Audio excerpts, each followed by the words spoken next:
Hey, good morning, everybody. Thank you so much for joining me today. I wanted to share with you guys um, a couple of stories that are telling in how we sometimes receive communication, how subtle it is, but how those subtle messages could truly turn into something extremely powerful, beautiful, and miraculous. And I'm going to share two stories. The one is has several undertones to it that were all very remarkable. They're my stories, which I typically don't like to talk about myself and things that I experience, but in this situation, I really wanted to share with you guys how if you really tune in and you really begin to feel and pay attention to these subtle nudges, you guys could really unlock a true amazing experience, both individually and a series throughout your life, a series of occurrences.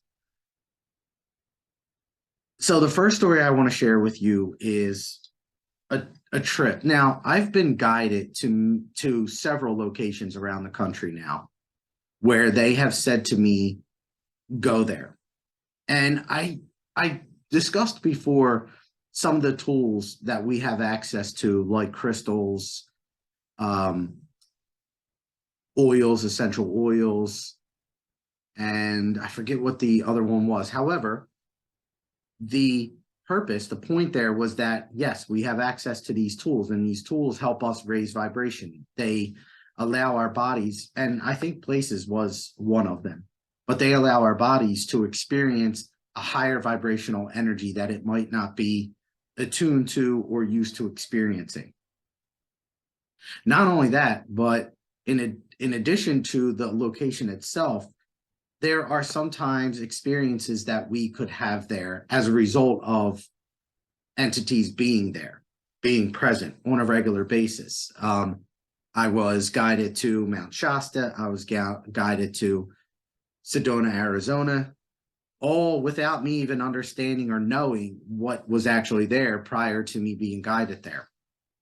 So the first story I want to talk to you about is I did channels at both those locations, or a podcast about both those locations and my experiences there. And this one is another one. I wasn't guided to take this trip that I'm aware of, but I have wanted to take this trip for a very, very long time. And that was a trip to Montana, or really just driving out west. And this past summer in August, my family and I did that. We drove out west, stopped in several states across the northern portion of the United States. And as we were driving out there, or before we even left, I should say, out of nowhere, I started to receive these, again, gentle nudges. And what do I mean by gentle nudges? They were feelings. They were very, very subtle feelings. And I didn't know why I was feeling it, but obviously I'm always trying to be present. And I was aware of that I was feeling this nudge. And the nudge was to begin to read about ancient Indians, indigenous people, and their religious traditions, how they practiced religion, what their beliefs were, how they built or cultivated their traditions into experiences. And as that feeling began to intensify, and it wasn't anything major, it was just like, wow, I noticed that I really have this urge. Now, prior to this, I have never really been too interested in what they experienced or how they ran their traditions of religion, and how they incorporated sacred animals or animals into their religion. It just wasn't something that I ever felt any big calling to study. However, about a month prior to this trip, that urge was extreme, and or gentle nudge, I should say. But when you're present, it feels like you're really being pushed, you're nudged in a direction. So I hopped on a website and ordered a couple books without even doing much research. I just was looking at a few and was okay, I'll take this one and I'll take that one. And I got one in, and the first one that I got was called Teaching Spirits: Understanding Native American Religious Traditions by Joseph Epps Brown. And he was a professor who studied with the Indians, with the Native Americans, and he literally spent time with them, I believe a couple years, with different tribes, and was a college professor and wanted to learn more about their ways.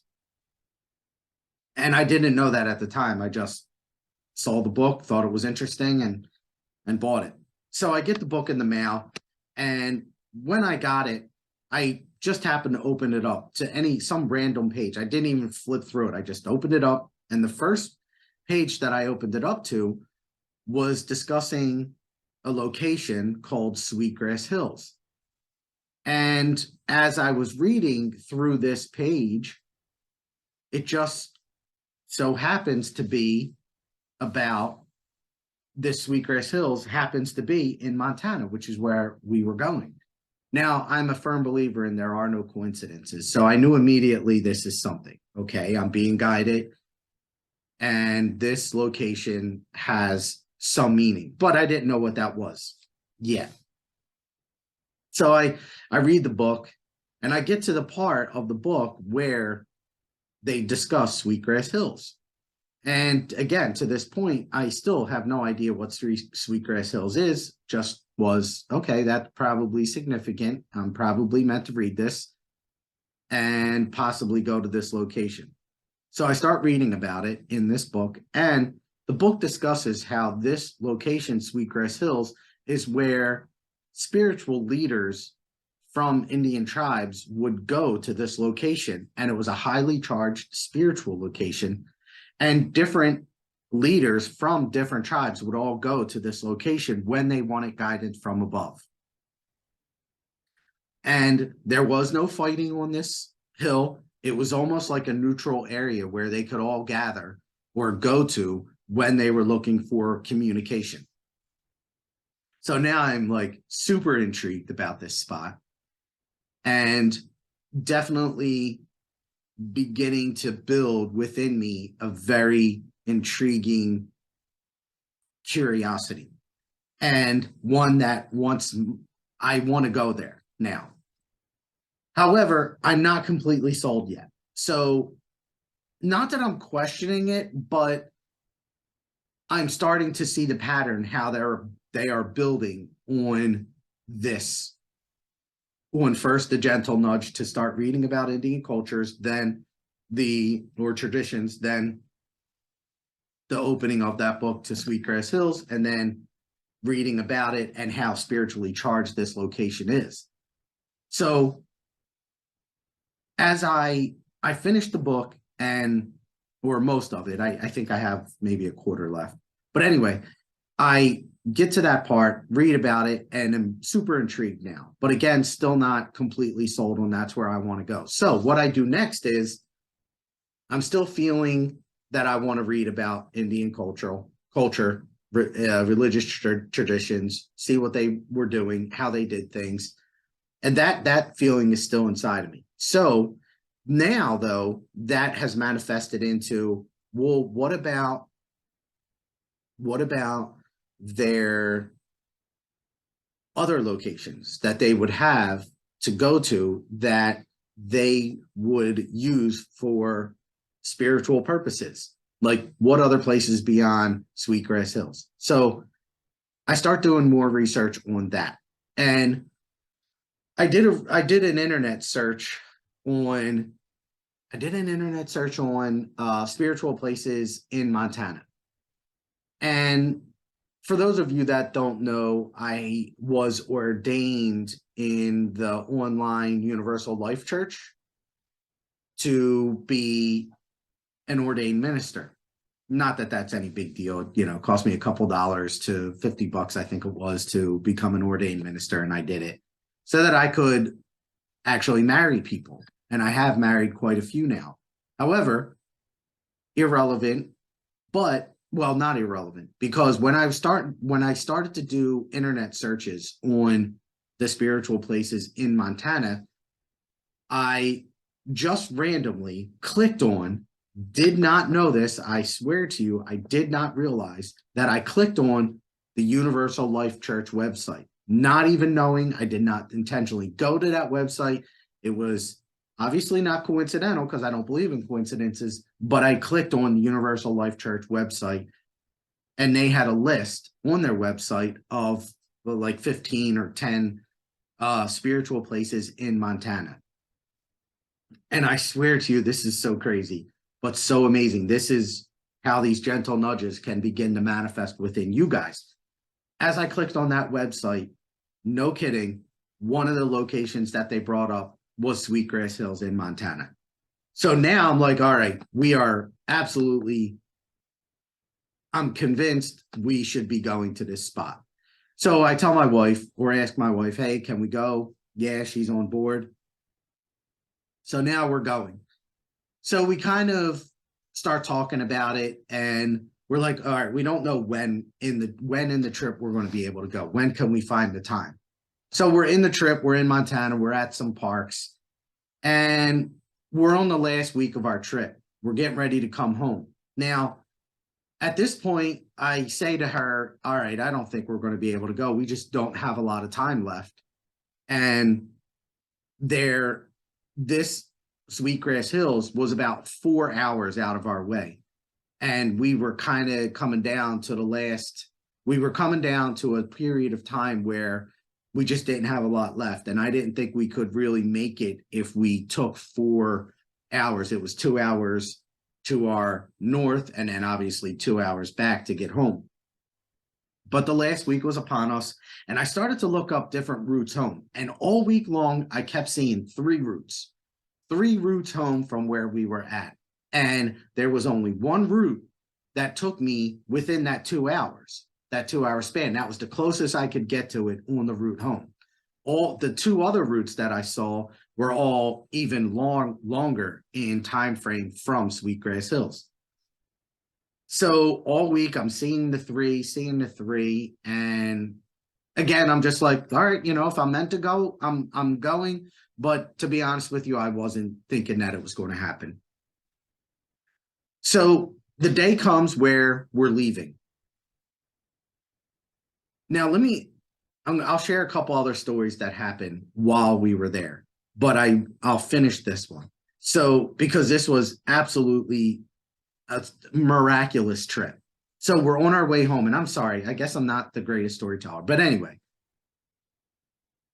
the day comes, we're leaving. So we pack everything up, we get the everything loaded up, we're hopping in the car.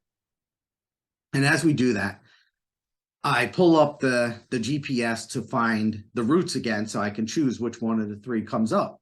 And I was choosing obviously the fastest one, because of the 3, they were all different times, and it all depended on traffic on each one, how long they would take us, and tolls and stuff like that. So day comes, we're getting ready to leave, and I throw it up in the GPS, and only one route comes up. Like, that's so weird, you know. Let me back out of this. I'll close everything down, reboot it all. Let me go back in, because I want to see the 3 routes, because of the 3 routes, this was not the fastest one. So, but I don't remember them all. So I go back in, put it in. Okay, what's the best route home? And this one was the one that came up again. I'm just sitting there going, I cannot believe this. I really think we're meant to go here now. Like, as if I wasn't, you know, aware of that before. It is now a foregone certainty. Okay, we are destined to go here. We must go here. Let's go here. And it was amazing. So I know I'm not doing this justice, and I apologize. I'm really not feeling my best right now. But either way, I felt like it was very important to get this information out. So we're driving now. We're going on this route, and I'm like, all right, I guess we're gonna go. And my wife's like, all right, well, you know, we've had so many experiences now that you have to trust. And we talked about that before. You got to stop teetering. Although there was a bit of me that wasn't teetering, but I was just, I don't know if I want to do that. I don't know if I want to go out of my way, because I had my family with us, and driving in the car for days is not easy. So adding more time to that drive is definitely not something that is, you know, that the kids look positively upon. So we're driving, and I could not for the life of me get the other two routes to come up. There was only one that was coming. It was the one that took me within 4 hours of it, or 2 hours, 2 hours from Sweetgrass Hills. So we start driving, and we're going, and we're on our second to last road. We're getting ready to make the turn onto our second to last road. And all of a sudden, I completely go into this. I was feeling energetic and positive, and all of a sudden something overcame me. And I was almost as if I don't want to say as if I went into another realm, but my mind just went completely in a meditative state, is probably the best way I could say it. I lost all energy. I almost felt like I couldn't move very much, even though I was still present in my body and I knew what was happening, as far as like I could feel the energy not being sucked from me, but shifting. And it was turning, and I was going into this meditative state. Like my mind was switching consciousness, and I could feel it. I noticed it. And then all of a sudden, I'm still about I'm probably about 30 minutes from the actual Sweetgrass Hills location, but all the information started to flood to me at that moment. I was still 2 roads away from Sweetgrass Hills, and I just started getting hit with images of Native Americans who were, I could see them right to my left, and they were so happy and so loving and welcoming of our presence there. I could see one on a horse, a white horse. There was no saddle on the horse. He was just on his horse, and he had his bow and arrow, and he was just waving his hand in a circle, and he was just so excited. I saw another one, actually very close to the image on the book. I'll show you right here.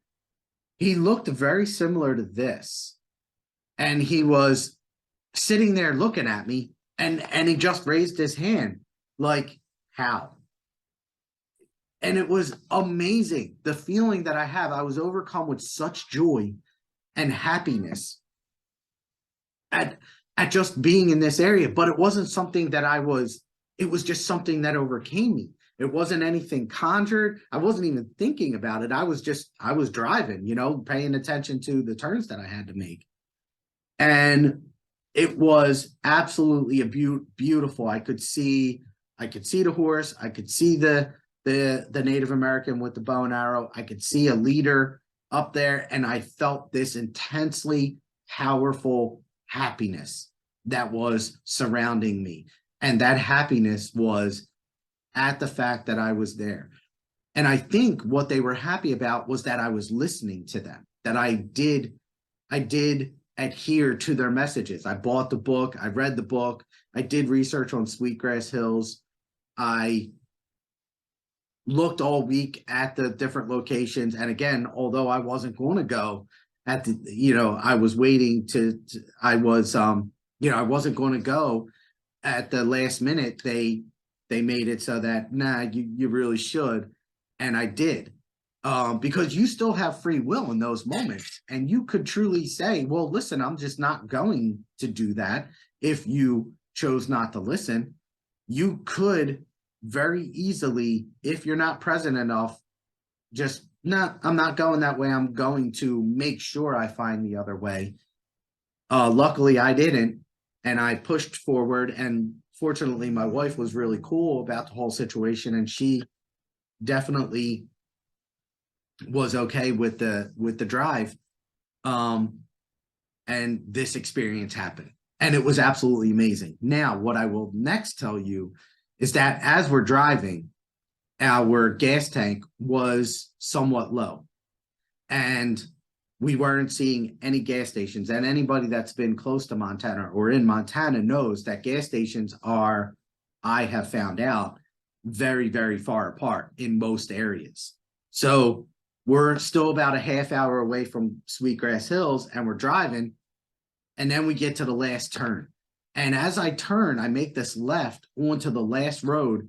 Sweetgrass Hills is 15 miles from this last turn that I make. And I make it, and it is a dirt road. And excuse me, it was, when I say trust them, I mean that sincerely. And we made this turn and we're like, what are we doing? But that's when you turn around and say, nope, I trust them. They asked me to come here. They made sure that we really did come here. We have to trust it and go. Now, I'm driving a Winnebago at this time, towing a car, and I am going to share even more miracles that happened on this trip with the car and other things that I were just miraculous. This trip was meant to occur. So anyway, we're driving down the street, but that feeling that I had, it lasted about 10 minutes. And again, I felt like it was because we were there and they were happy that I listened. So as I make that turn, we're driving down this dirt road, and we're driving. We're now about 4 miles from the final spot on our GPS. And I finally see a car. I haven't seen a car for probably the last hour. And I finally see one, and I stop him. I get out of the car. I'm like, yo, can you please stop? And he stops. And I ask him, hey, can you tell me where Sweetgrass Hills is? And he laughs at me and he's like, you're in it. This is all Sweetgrass Hills. And I tell him about the GPS, and well, I tell him that that's what I'm looking for. And he's like, no, you're good. This is it. This is it. So then I'm saying, okay, well, I'm a little short on gas. Can you tell me where the nearest gas station is? And he laughs at me again. And he says, my friend, the nearest gas station is like 50 miles in any direction you choose. But you're gonna have to turn around and go left or right, and you'll eventually hit one about 50 miles from here. So he leaves, and I look at my wife and I'm like, all right, well, I guess we're just going to stop here while we go up maybe about 5 more miles, because this road is so narrow. And the road, again, you trust them. Trust is so important here. And when you trust, you truly, truly let go of any doubt, any fear. This road, though, towing everything that I'm towing, the Winnebago's pretty big, and there's no way that I can make a U-turn here. But there's just no way for me to turn around. So we go up about 5 more miles, and finally we find a little bit of, on the side of the road, it was a hill. It just went down. And it's probably about 3 feet deep, but you couldn't make a U-turn in the car that I was. So in the Winnebago. So we pull up a little bit more, and I find this one area that had this flat, almost looked like, I don't know, it was like a bridge between the ditch and the hill that went up next to us. So we were fortunately able to make a U-turn and then come out of Sweetgrass Hills. But what I did was I did a little meditation there, and I didn't get anything at that moment. But what I will tell you is this dirt road was filled with hawks. I swear to you, and anybody that knows me or has listened to this podcast knows the hawk is my spirit animal. And this road was filled with hawks. I mean, every other pole, like telephone pole or electric power line, had a hawk on it.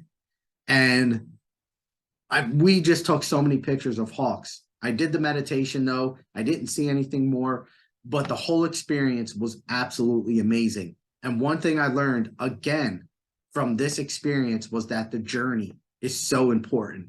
And we really have to appreciate the journey and not really be so tied up in the final destination. Because when I got to Sweetgrass Hills, I saw the hawks, yeah, but all the feelings went away. I didn't have the feeling, that euphoric feeling that I had when I made one of my final turns just about a half hour previous or prior. So appreciate where you guys are at right now. All right, so that's number one. That's the first story. I'll tell you another one.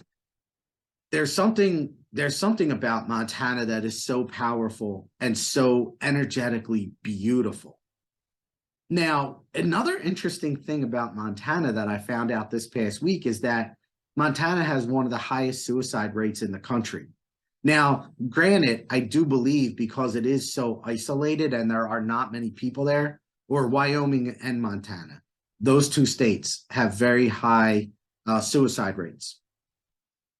But is something very, very spiritually powerful about Montana and Wyoming, but more so Montana. So when I first arrived, now that's the story about how I got there, what led me to Sweetgrass Hills, the experience about Sweetgrass Hills. But when I first arrived in Montana, we got to this campsite that, to be honest with you, I wasn't very impressed with. We weren't even sure we wanted to stay there. But there was something that you felt, you could feel something. And again, this podcast is all about the gentle nudges and how powerful they can be when you begin to pay attention to them and go with them. The going with is very important. And that's the key point to this podcast. When you feel these gentle nudges, if you start to pay attention to them, one, know they're there, but then start to move with them, you can and possibly will open yourself up to miracles. And let me share with you these miracles that happened on this trip because it was powerful. So we get to Montana, and again, we weren't really liking the campsite itself.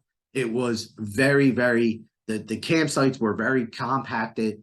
You literally were right up against the next camper. I mean, there was very little space there. But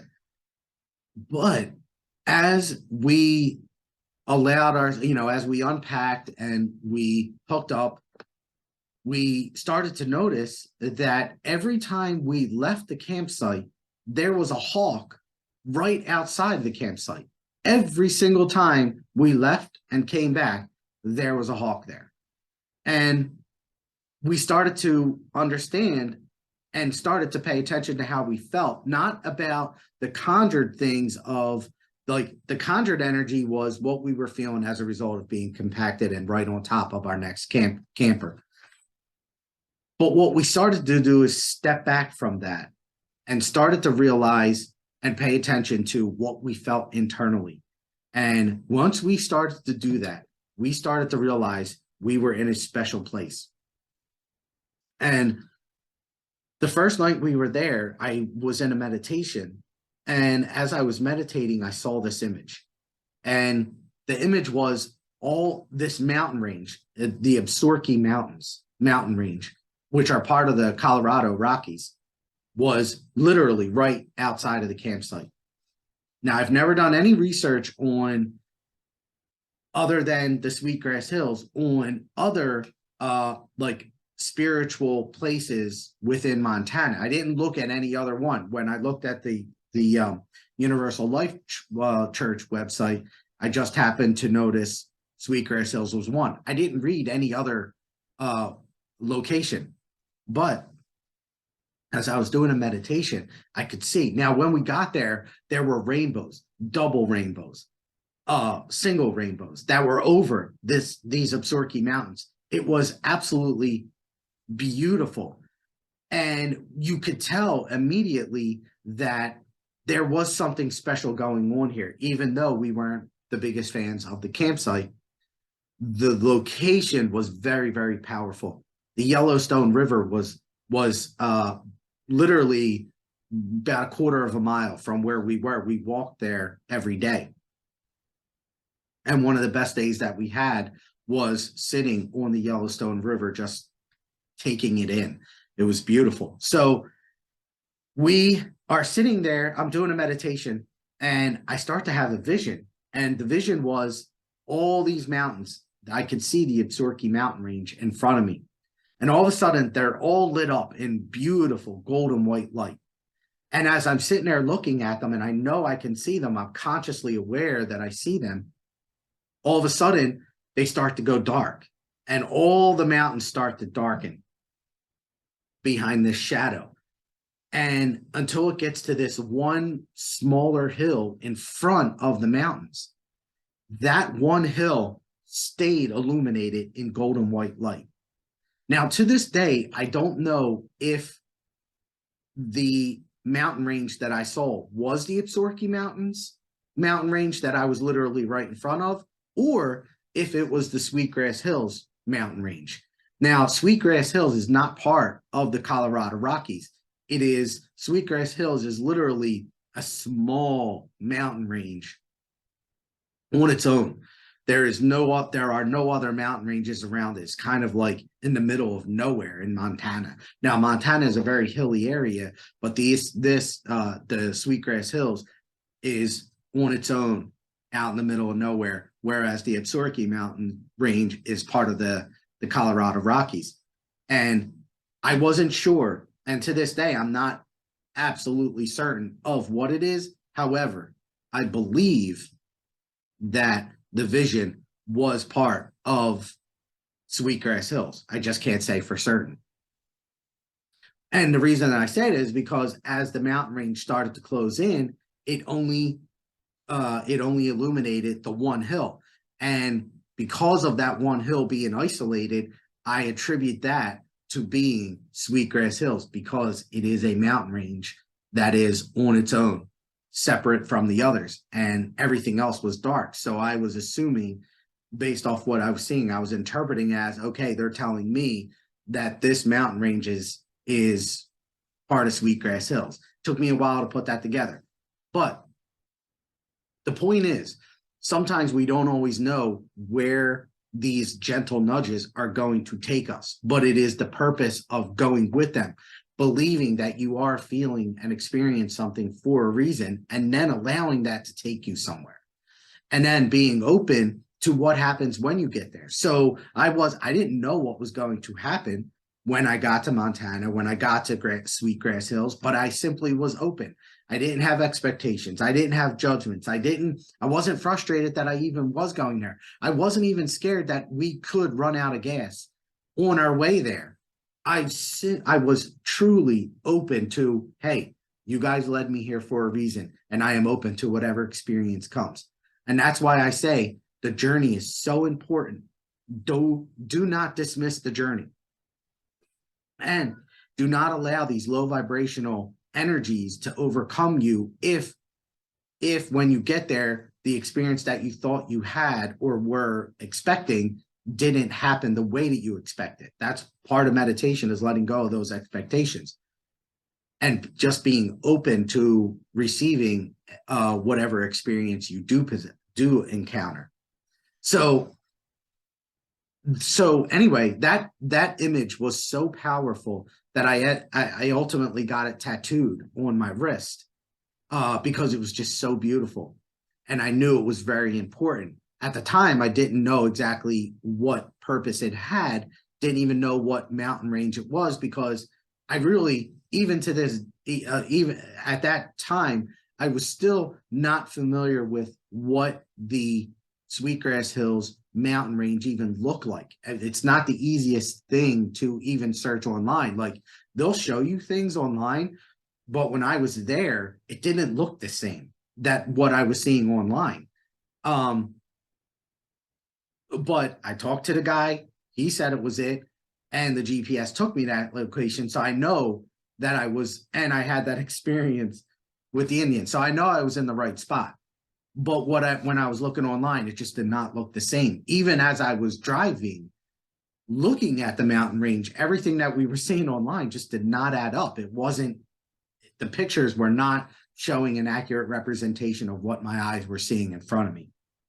So, but it's just absolutely amazing. And again, the point here are the gentle nudges. Now, the miracles that took place on this trip, the image of the mountain, the Sweetgrass Hills, and all the different ways in which they told me to go to Sweetgrass Hills are all just so beautiful. Now, I'm going to share this with you because this is probably the most miraculous, most amazingly, yes, beautiful, but wow, powerful, I'll say that. We were towing our car. When I bought this tow dolly off a guy and off of in Pennsylvania. And when I got it, I didn't know anything about tow dollies, but I bought it and thought all was good. The first time we got it, we used it just to try it out. So we towed our car to a local campground just to get used to towing it, seeing how the camper ran with it, seeing how the car worked, being towed, and seeing if we needed anything else. Like, you want to test things out before you actually use it. And before we go cross country to make such a huge trip, I wanted to make sure I knew what I was doing. So we stayed local. And no kidding, on the way home from this first trip that we took, the car, I swear to you, fell off the tow dolly. This tow dolly just, the rope that was holding the car down fell off. And the car came off the tow dolly. So in the middle of this, it was a back road that we were on. And I obviously immediately felt that happen. And so immediately stopped the car, got out, had to put everything back on, adjusted all the roping, and got it back, and we got it home without another incident. I think coming in here. All right, there we go. So it was crazy. All right, so we had that experience, but I thought we could still do it because we got it home after the car fell off and we were able to get it back on. We made it to the campground without incident. And after the car fell off, I was still like somewhat confident that we could do this. I was looking at other tow dollies, but I didn't get it. I thought we could do it. So now we're on our way. Now, guys, listen to this. Again, gentle nudges and the miracles that you are opening yourself up to when you allow yourself to experience this kind of stuff. So we're driving out there and we get to, as we're driving, we start to have these different experiences where it took us days to get there, to drive out there. We started to have these experiences where the rope on the tow dolly was coming off, or it was very loose, but the car stayed there. It never fell off the tow dolly. And we're driving, and I would tighten it down again, and we would drive. I would get to another campsite. Tow dolly wire was, or the rope was that was holding the tire down was loose again, but it never fell off. Then we get to Montana, and we get to that campsite that I told you about that we weren't the biggest fans of, but we did feel something there. Okay, so we get there, and I go back to unhook the car, and the rope was not even on. Was not on the tow dolly. It completely fell off. But the car stayed on the tow dolly, never fell off. Now, tow dolly, if you guys don't know, it's the front two tires of a car are leaning on this tow dolly. And there's, on the particular tow dolly that I bought, there's no indent. There's some have this little indent that it'll kind of have to rock up on. in order for it to fall off. It's just a little bit easier to stay on. My tow dolly did not have that. It was a flat bar that it sat on. And if the rope wasn't holding it on, it just fell off. When I got to this campsite, the rope was not on the tow dolly. And the tire was still on. Everything was still intact. The car was just sitting there idly with nothing holding it on the tow dolly. And when I tell you guys how miraculous that was, that we did not have, there was nothing holding this tire on. It should have fallen off. It was a straight miracle. Now, at this point, we had so many issues because all these campsites that we were going to and how loose this strap was, the tire should have fallen off, but it didn't. And we, to this day, are like, it was absolutely a miracle that this stayed on. That night, I told my wife, we had so many problems with this tow dolly and the strap that we knew it was a miracle that it stayed on. But because at the one point, like I said, the rope completely came off. There was nothing holding this car on to this tow dolly, yet it stayed there. So we knew it was a miracle. So I told her, we can't play with this anymore. We're going to have this towed home. And so I'm looking at different places, different companies out there that will tow a car across country for you. And I reached out to them, and I was getting all these quotes, and I was looking at them, and I said, okay, I found one. We're going to go with it. And no kidding, before I pulled the plug on that, before I actually signed the contract, I went into a meditation. I was like, let me just see what's going on, because as I said, we knew it was a miracle. We knew there was something special about what was happening. That car should have fallen off 100 times earlier. There is no reason those tires should have stayed on that car. It should have fallen off. So I knew that. And I was like, all right, let me go into a meditation. Let me channel, see what they will tell me about this. And no kidding, I start channeling about it. And they said, Chris, we are absolutely helping you. You do not need to have your car towed. We're helping you. This trip is divinely guided. And we encourage you to finish it without it getting towed. So I tell my wife, I'm like, okay, we got to trust. Now, again, the gentle nudges, guys. You must trust. There is no teetering. You trust completely and allow them to show you that they are present in your everyday lives. And I am telling you my own personal experiences on how all of this happened and how important it is to trust, to allow them to show you that they are with you, that they are guiding us, that they are encouraging us to do certain things in trust so that we can open ourselves up to having these miracles occur. So I go to my wife and I say, all right, well, they tell us not to tow it. But I think what I am going to do is buy a different strap. I thought, I get it. They're helping us. Yes. But we also have to watch out for our own as well. So she's like, okay, definitely, let's do that. So I was using these straps that were they were like 300-pound straps. And these straps were added to, so there's a strap that goes over the tire that holds it down. And then I had a second pair of straps because of all the issues we had. I put on this second set of straps to help keep the tire on. But again, all of them kept falling off. So I went out and bought, they were 300-pound straps. I went out and bought 10,000-pound straps. And again, guys, it's absolutely amazing what happened. We put these 10,000-pound straps on thinking, okay, we're good. I know they're guiding us, but, us using these straps will only help us further. I put these straps on and we're getting ready to take off from this campground, going to another one.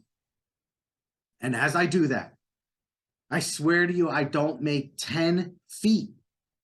I don't make 10 feet. And the strap literally snapped in half, broke. It snapped. And I'm looking at this, I hear it, I felt it. And I'm like, what just happened here? So this that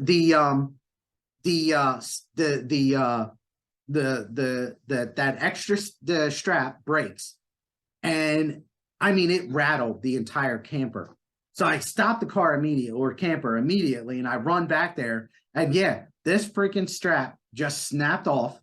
And I'm like, okay, I guess they're like, no, you don't need that. You need to trust us solely. We're telling you it's going to be okay. Believe us. It's not that I didn't. I really did believe them, but I could not believe what just happened, because my 300-pound straps never broke. They just came loose and came off. So I said, okay, I guess we're going back to the 300-pound straps. Let's do it. I put the 300-pound straps back on. And no kidding, this thing just tows. And I mean, I'm like literally dumbfounded at this point. And I mean, maybe that's my own fault for being dumbfounded, but I truly believe that there was like, they were showing me that I could believe even more. So it's just so crazy. So then the next thing we do, we're driving home. We finish our campground and we're driving home. We even finished going to Sweetgrass Hills. So we're now like, I think it was in Wisconsin, and I'm driving down the highway, and all of a sudden I see sparks coming off the back of the car. And we pull off in the middle of the highway, and I run back there. Like, what is going on here? Again, the straps are completely off, and the car is still on the tow dolly. There is absolutely nothing logical about this situation. That car should have been gone miles ago. The strap wasn't even on there anymore. Nothing was holding this thing down. It was just, you know, that's my car sitting on two straight bars, and as the car's going, nothing holding it in place, and yet it's following the car. If this isn't a miracle, guys, I don't know what is. It's absolutely stunning. It had no, physically, there is nothing holding that freaking car on the tow dolly, and yet it stayed there. But again, I was trusting, so I didn't even do anything differently this time. I went back there, hooked everything back up, and what was interesting is I almost looked at it as if they were showing me one last time, Chris, you're good. Trust us. I hooked everything up, and from Wisconsin, I never had another issue. The straps stayed on tight. They were secure, and I didn't do anything different here. But they were showing me, I think, all's good, and I never had another issue. And I made it home from Wisconsin to Pennsylvania with no other issues. So that is my first story on the miracles of trusting implicitly your guides and these gentle nudges, and going with them, allowing them to take you, even in spite of some of the fears that you might have of like fully letting go. Stop that. Literally, fear is your worst enemy, and you don't want it. I mean, it'll show you things that you need to heal. It'll show you things that you need to begin to trust. So I don't want to say it's your worst enemy, because it really is actually a beautiful thing when you begin to acknowledge what it is you do fear and then step in on the other side of that fear. And that's exactly what happened here.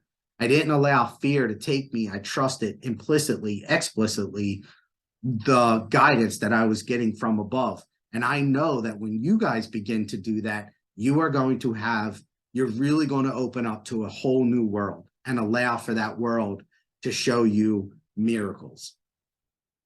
But it's one step at a time. And And as a result of trusting in all of this communication that I was getting, as a result of all of that, I just had one experience after the other on this trip. And all of them. I mean, Mount Shasta, amazing things happen. Mount Sedona, Arizona, amazing things happen. And Montana, amazing things happen. So there is another one that I do want to share with you guys. So those are the experiences that I had with different locations, and then the journeys that the experiences that I had on the journeys to and from those places, and how important it is to let go of any fear that you have and step on the other side of fear, and then allowing those gentle nudges to truly move you in a direction. If I would have thought about why I was getting in the beginning, when I got those gentle nudges to read about Indian spirituality and religious traditions, I didn't know where that was coming from.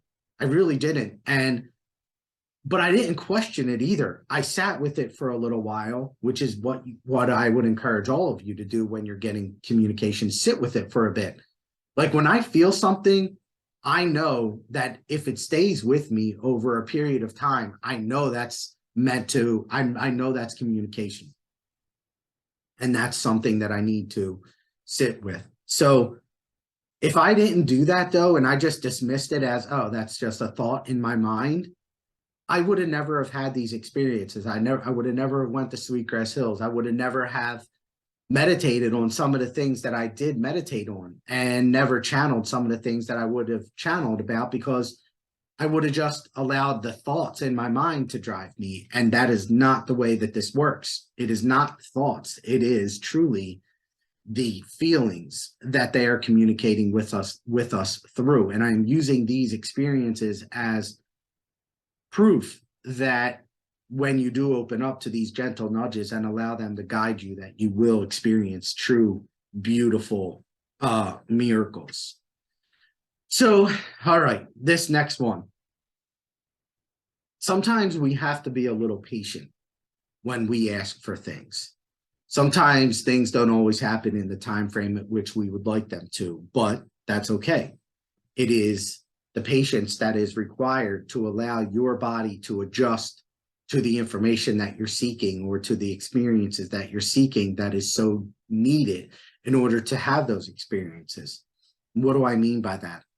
I have been asking for quite some time. I do a lot of light work, and I help a lot of souls on this, in this plane, in this realm, that are trapped, and I help them cross over. I've had a lot of experiences where, no kidding, buildings have reached out to me. Land has reached out to me asking for help. And I know what is actually happening there is there's a soul that's trapped, that is wanting to cross over, but for some reason can't. And that's happened to me for years now. And I've helped those souls cross over, and have brought much peace to many of them. But I didn't understand how they were getting trapped. And I am going to get into how spirits get trapped, but that's going to be in another podcast. The purpose of this podcast is to understand, for you guys to know that the gentle nudges that we get, these things that are suddenly put in front of us, are very important. And when you feel it, or when you ask for communication, or even sometimes when you don't, like the Indian religious traditions, what I didn't ask for that. They just gave it to me. I went with it. This one I asked for. And that's the difference between these two stories. One I asked for, one I didn't, and yet they were both two amazing experiences. This next one I did ask for, and I asked for, okay, I have these locations that are reaching out to me, these spirits in different locations that are reaching out to me, asking for help. But what I asked for was, why are they getting trapped? Like, so God has told us, that he is present at every passing. Well, if that's the case, why or how are souls getting trapped here? Again, I'm not going to get into the why yet. But what I want you guys to know is, when I asked that question, I was not getting answers on it, not immediately. So I had to like continue to sit with that question and wait patiently for it. And there's now I understand what was happening is on the other side, my body was acquiring the light that it needed to begin to understand why souls or how souls become trapped. And then all of a sudden, it was probably about maybe 3 months that went by that I was still not getting answers to these questions. 3 months later, I came across all of a sudden, it was so weird. I came across an article about somebody who had a near-death experience after committing suicide. And that opened up the floodgates. Now, typically, where this article was presented to me, it's not even something I would go to. I don't typically go to this website and read all these articles. I typically go to this website to read one article and then get off of it because I just don't feel like surrounding myself with it very much. However, on this particular day, again, it was just like something inside me. I was like, let me just look through some of these others. And I came across a one that talked about, the headline, I think, was like amazing experience after, or near-death experience after a suicide attempt. And that caught my attention immediately. And reading that article really provided some insight. Now, what I'll tell you here, this is a little off topic, but sometimes we miss these little details that are really so powerful, and there's so much in them. And what I will tell you is, don't think about what it is you're reading. Don't ever, it's not in the mind, never in the mind. It is always what you feel. So when you read something, make sure you're being present, but pay attention to the information that is being said, but also not being said, because both are very important. The words they use are very, very important, and the words that they don't use are very important. I'm trying to think of an example right now, because people that take my course, I tell them this all the time, my mediumship course, I tell them all the time, you must be aware, not think, but be aware of what words they're using and what words they aren't using. And I just can't think of an example off the top of my head. But when it comes to me, if it comes to me, I'll let you know. So this article I see, which is pretty crazy, but I knew immediately, I could feel it. Okay, this is something. So I open it up, I start reading it, and it was an amazing experience that this person had. I to be honest with you, I forget if it was male or female, but they talked about the experience. And something happened while I was reading the article. I immediately picked up on, but again, this is a lot of intuition that's talking to you during this moment. And it was because I asked this question that I knew immediately why I found this story, why I was guided to it. And immediately I realized, oh my gosh, they are giving me the answer to my question of how do souls get trapped through this near-death experience, because this person talked about fear and how fear. So I'll tell you the story. This person committed suicide and had a near-death experience, and on the other side, they felt like they were in hell. And while they were in hell, they said people walked around with their eyes open and would not talk, both out of fear. If they closed their eyes, this person said, they could see all these people in this area, and there was this huge cave that was right close to them. And anybody that spoke, something would come out of this cave and snatch them up and bring them into the cave to be, I don't know, lost forever. So people were not talking. And she noticed that, or I'm saying she, so I'm assuming that it was a female, and she noticed that. But then she was saying that she also noticed people were not closing their eyes. And what she realized is when she closed her own eyes in this place, that she would experience all this pain, all this hurt that she caused somebody else throughout her life. She would then feel every time she closed my eyes. She would see it, she would feel it, and it was very heavy, very intense. She didn't like it. So she realized that's why people are walking around this location with their eyes open and weren't talking, because she realized that when people would utter words, this thing would come out of the cave.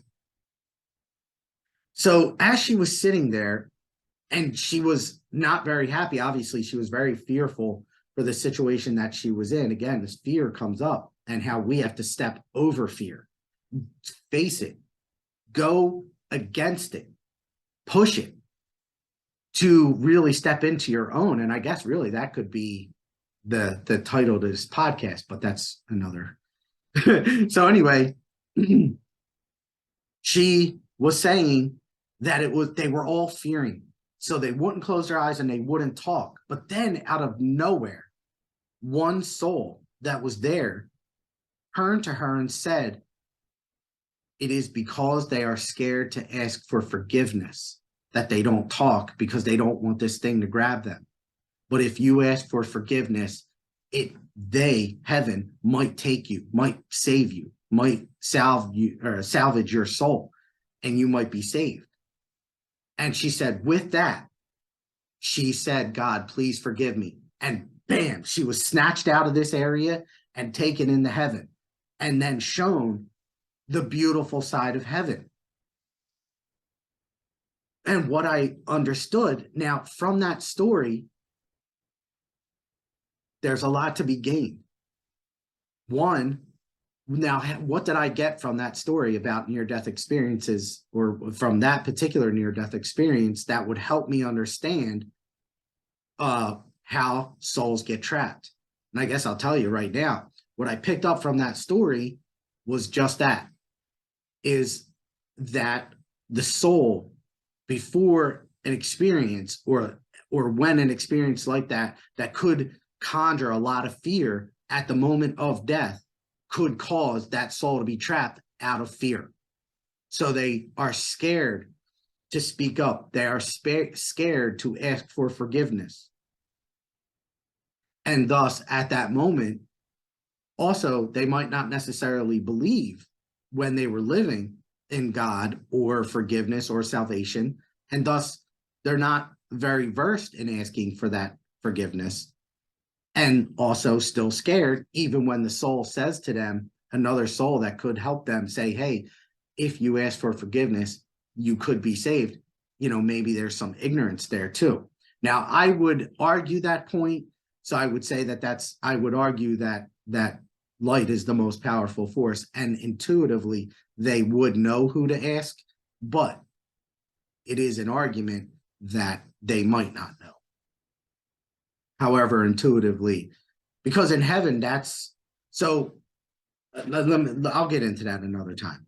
The point here is how the communication here on earth, these gentle nudges, these subtle aspects that are brought to you, these informational articles, or maybe even this podcast, are brought to people, and they don't even know why. But it is the belief in trust, the trust in that guidance, and going with it to allow you to step over fear onto the other side, and truly allowing the other side to guide you, heaven to guide you, that will open you up to miraculous events, to true growth, to your truest potential.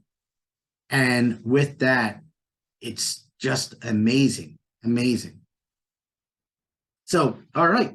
That is really the podcast today. And I'm sorry like I said, I'm not feeling very well. And some of my stories might have been a little long and drawn out, and I apologize if they were. But step through fear. Face your fear. go to the other side of fear and truly face it and allow yourself to experience. Be open to what your soul is going to experience on the other side of fear and in the journey of becoming your best self, because that journey is so important, so beautiful. And allow yourself to experience these miracles when you fully trust in the other side, trust in yourself, trust in their guidance, knowing that they brought you here for a reason. And you are going to find some beautiful events that take place. So if you guys have situations that you would like to share with me, I would love to hear them. I would also love to interview you on the podcast. So if you have an experience, whether it be a near-death experience or an experience where you stepped out of fear, you stepped over it to pass it, to grow from it, and allowed yourself to move through it, to have an experience, I would love to hear about that. So please reach out to me, let me know, and hopefully we can have you as a guest on the podcast and interview you about your experiences, because more people want to know about this as well. So with that, I have some really cool topics that are coming up soon. One is how trapped souls happen and there's more to it than what I divulged here in this podcast. There's more to it. They have given me more information. After I read that article, I bought a couple more books. I read those books. Then they started to give me more information about it. And some of it is just fascinating. So I'm curious to get your thoughts on that. But if you have experiences that you want to share, I would love to hear them. Thank you all so much. Have a great day. And thank you. Take care.